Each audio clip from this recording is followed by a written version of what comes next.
What's up, guys? It's NFL Week 8, and we're taking a look at FanDuel. We're getting a first look. So we're going to take a look at the salaries, the pricing, go over some of these different matchups, and see if we can put together an initial kind of first look lineup for FanDuel NFL Week 8. My name is Kevin Allen, aka the Geek from DFS Army, and this is your breakdown. So let's get right into it. NFL Week 8 is another one of these weeks where we don't necessarily have a game that really pops off the charts. All the games are kind of 45 point totals and below, so nothing really pops here. A lot of heavy favorite games, especially with the quarterbacks that we like to play. So I'll get into it. Let's just go through the QB position and start at the top here. And FanDuel has Jalen Hurts priced as the highest, which is acceptable for me. I think it's appropriate on FanDuel. And he's priced the highest price, 9,200 is a lot, though. And of course, this is an Eagles heavily favored matchup at Washington. So not necessarily the game I think that Hurts is going to blow up for us. So I don't think I could justify that salary, though I like him. Mahomes at 9K, also a good spot.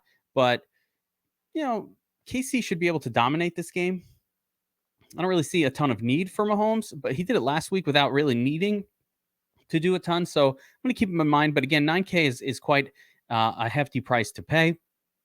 Lamar, 8,800. Lamar put up 37 last week. Really good score for him. So I'm interested in him this week for sure. And what I like about Lamar is he's really easy to stack compared to, let's say, a Mahomes, where we have to make decisions about Kelsey or one of these crappy wide receivers that they have in Kansas City. With Lamar, it's pretty easy. Andrews or Zay Jones or Zay Flowers or both of them, right?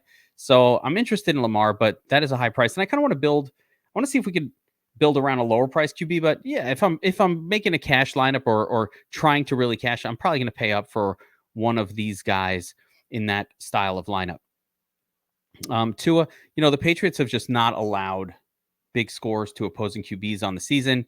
That doesn't matter that much. Tua could definitely do it anyway, but I think Miami could kind of dominate this game defensively. So I'm not really going there with Tua this week, at least for this lineup. I'll have some exposure, but again, Tua is a very expensive starting stack with Tyreek Hill. So probably rather just play Tyreek Hill there. But I don't mind him, and I like that he's a lot cheaper than the other guys. Cousins, can he do it again at Green Bay? He's had a lot of good games, priced pretty reasonably here. I have some interest in Cousins for sure, and Love on the other side of that game as well. The home QB is fine as well. Love has been pretty crappy the last few weeks, but he's got that 25-point upside. That's kind of all you need. Need that 25-point game out of him, and he's also not too difficult to stack. So I'll keep him in mind. Trevor Lawrence on the road at Pittsburgh. Again, another guy. He hasn't really shown much ceiling this season, so I tend to not be super excited. They're leaning heavy on that running back in Jacksonville, so I'm probably going to stay away from T-Law outside of some major tournament play. CJ Stroud is really interesting here, and I'm going to plug him into this lineup. He's very stackable. Stroud has been great this year. The rookie has been just pretty good. Do I expect you're probably more, your upside with the Stroud is probably more like a 20-point game or a 22-pointer. Probably not going to get you to 30. Let's scroll down and see if there's anybody else here who pops. Dak Prescott at home. Yeah, GPP kind of play against the Rams. I don't mind it. Brock Purdy, also acceptable, but usually they lean too heavy on the run for Purdy to put up a big number. Russell Wilson, Gardner Minshew at home. Man, this guy really broke the slate last week if you played him. 28 points. He was actually the nuts QB, although no one had it. That's not what won, but it should have been, and it could have been. You know what? I'm going to actually go down even lower here. And I'm going to go all the way down to Des Ridder to start this lineup off. And listen, I'm going to allow for adjustments, but you know what? The Titans are a pass funnel defense. I think the Falcons will be in scoring position a lot in this game. The Titans are rolling out a backup QB. So Malik Willis or whoever it is disaster. And actually, that reminds me, let's jump right over to defense. And I am not going to skip a beat here. You're giving me Malik Willis at QB. Let's just plug in Falcons defense in all of our lineups this week and not even worry about it. Atlanta, they're going Malik Willis, maybe the other rookie that they have over there who is also terrible. Will Levis, but it's probably Malik Willis, and that is not a good scene. So let's just plug that in, and then we'll see how this lineup comes together. So we gotta Atlanta quarterback, Atlanta defense. Man, we might have to switch off of this before this is done. But I don't mind that spot for Ritter. Again, looking at the QB position, it's kind of like last week. I think you're either going to pay up for these super studs, and it's fine. I think we'll probably get a 30 plus out of I like Mahomes. I really do. But a 9K, it is restrictive to the lineup construction, or we're going to have to just kind of pick through the trash a little bit, and hopefully we land on the right one. So I'll plug in Des Ritter in a good matchup. Yeah, Mac Jones would be interesting too. There's a lot of spots here I think that we could attack. So I think that is probably going to be a sharp approach this week. Just even Gardner Minshew, any of these low cost quarterbacks in this zone here, I think really open things up in tournaments. And cash games, of course, let's just, we'll take the safety with Lamar or something like that. But let's move on to the running back position. And once again, I think it's have and have nots. And, Christian McCaffrey at the 10-2 level is just beyond, it's beyond acceptable. It's too much. Cannot pay it. Effectively, FanDuel has priced Christian McCaffrey out of range, so I'm not looking at that. Raheem Mostert, also 9K is not a good price. New England is not the team to target running backs against. The volume just not there last week, and it's never really there for him. He has to do it on efficiency. I think Jeff Wilson Jr. will have more and more responsibility, so I'm not into Raheem Mostert this week. ETN I like him, but again, 8,700 expensive. Kenny Walker, rough matchup at Cleveland against Cleveland. Not interested. Kamara's been great. Not too much to say about him, but more, he's priced so much cheaper and sort of reasonably priced on DraftKings this week and he's such a better DraftKings play that I'm just going to play him there. Barkley up against the Giants hasn't had a 30-point game up against the Jets. Hasn't had a 30-point game in years. So 8-16-24, I don't see it. So not interested in Barkley as well. Henry, no QB. That's a bad spot. DeAndre Swift. I think this is an acceptable play. Let's see. One of the problems with DeAndre is just not scoring touchdowns. And FanDuel is a touchdown-heavy format. So I'm going to not play Swift. And rather than that, I see a trio of running backs that I love right here. So I want to go over all three of these guys. First of all, Tony Pollard. We have not seen the ceiling game out of Tony Pollard as of yet this year, but I feel like it's coming. He's so good. I'm going to plug him in. I like the price, 7,600. I see Pollard could be an 80. Can you not see Pollard better than Walker? Like if you had I would put Pollard above ETN. I would put Pollard above this whole group this week.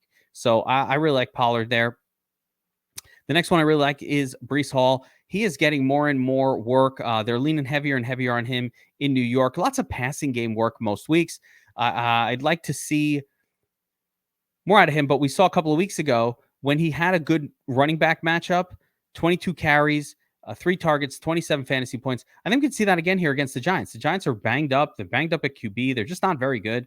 So I think this is a game where the Jets in their home stadium, even though it's an away game, can do some damage with Breece Hall. So I'm plugging him in as my second RB, but we're sticking with RBs because FanDuel is a 3 RB format. And before I talk about the flex spot and the RB I'm going to put in there, hit that like button, subscribe to the channel, and let me just let you guys know that NBA season is here.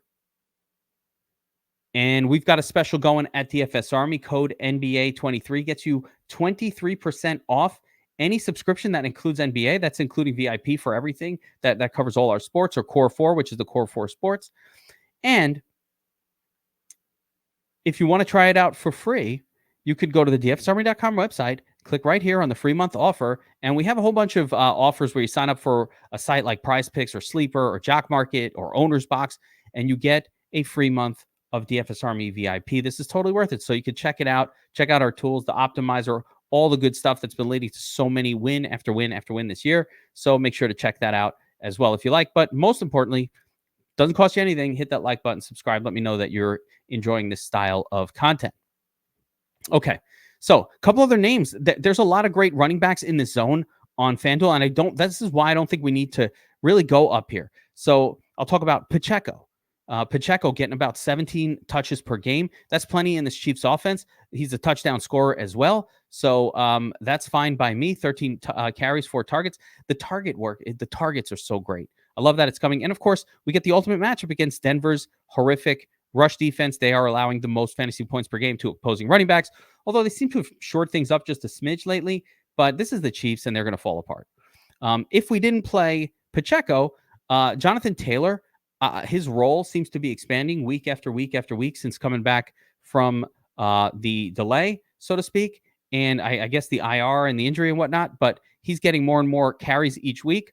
I'm fine with him here, even though don't be fooled by the 18 carries that he got last week and 4 targets, because Zach Moss got the exact same. He was really just him and Moss still split 50-50, but at least I saw a lot of volume for both of those guys. Bijan Robinson, illness. So what? So we got ill. That doesn't mean he's not going to play next week. He'll be fine. I love Bijan Robinson again this week at this price. I think that's totally acceptable. The matchup is mint. It does not get better. This could actually be a week where Tyler Algier scores a couple touchdowns too, as crazy as that sounds. I don't know if I have the balls to play a lot of Tyler Algier, but it's that kind of a week for Atlanta. Malik Willis, I'm telling you guys. I'm telling you. Whoever is going to be the quarterback for the Titans, it is likely to be a disaster. So let's take advantage of that on the other side. And that means Bijan as a potential play. And I wouldn't mind plugging him in here because that would line up very nicely with the Falcons defense. But the problem is I wouldn't want Ritter in that same lineup. So it would have to probably for me be either or. I'm perfectly fine with swapping this out. And we may do that anyway. I got to see how the rest of this lineup lines up because I hate doing these where if I take Mahomes, I basically have to take a bunch of horrible, very, very cheap options at wide receiver, which is not that fun, quite honestly, when we're putting these together. So let's continue down the RB group and see what else kind of pops if we need a bargain. Now, Kareem Hunt looks like he's going to be in play this week as well with Jerome Ford doubtful. So we're going to get another week of Kareem Hunt sort of with the lead back role, and that's fine by me at Seattle. Moving on down, Aaron Jones maybe gets a little more work after last week's dud. We'll see. So that's fine at 6,800. Pierce really not doing it lately. The volume isn't there. The scoring isn't there. It's been ugly for Pierce. Mixon is another guy, man. I had some high hopes for him with no real sort of competition for touches on his team, but he has not done it at all. And this is a brutal matchup against San Francisco, so I'm not going there. Ramondre, probably not going there either. Tough matchup.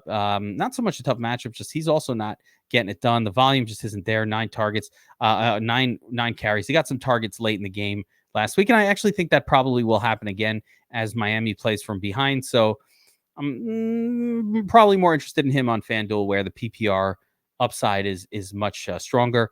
Najee's a no. If Sanders is out, Chuba Hubbard is a really interesting sort of punt play at 6,300. I'm going to keep him in mind, but Sanders needs to be out for that to work.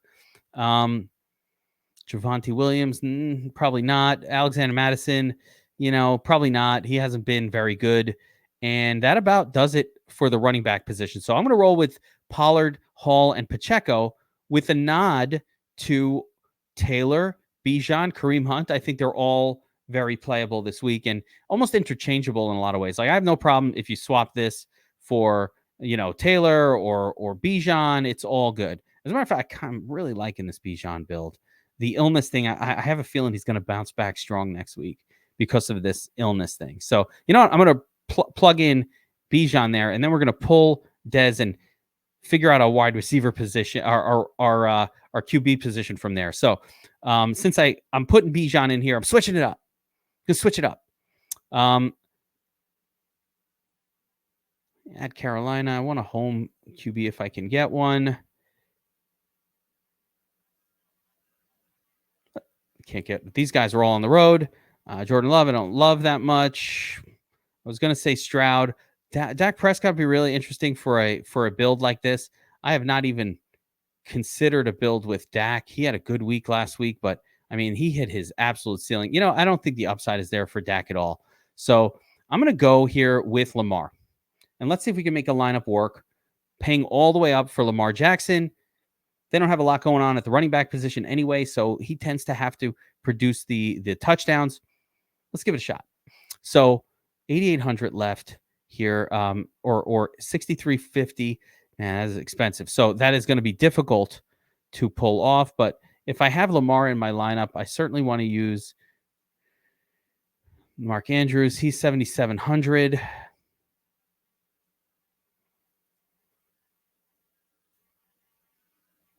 That leaves 5,900.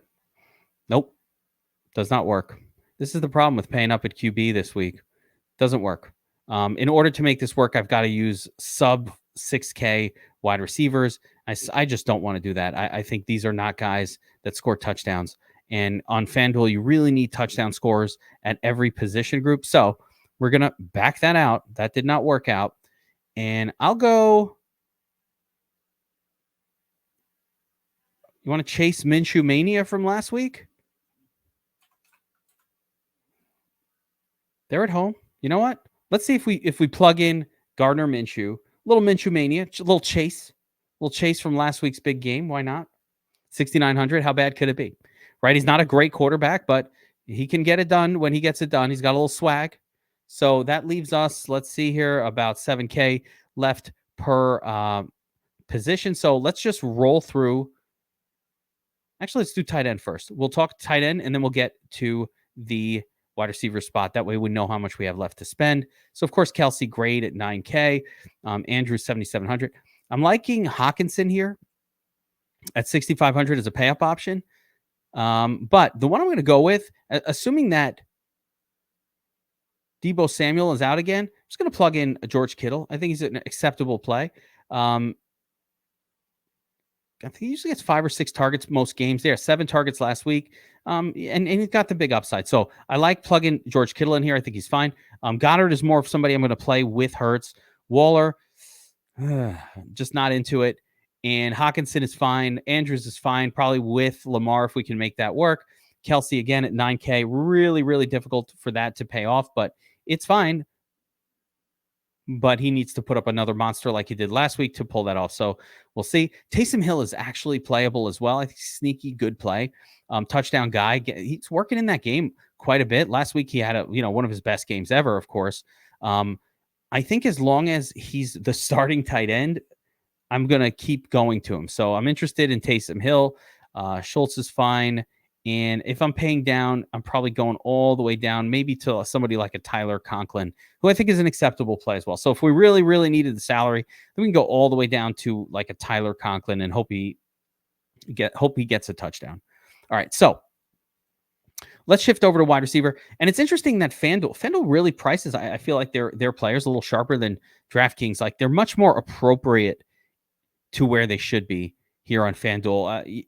I think so. And it makes it more difficult to play some of these guys like Tyreek Hill at 9,500. Man, Tyreek is doing well, and he has swell every week. He's averaging 23 fantasy points per game on FanDuel, but 9,500, nope.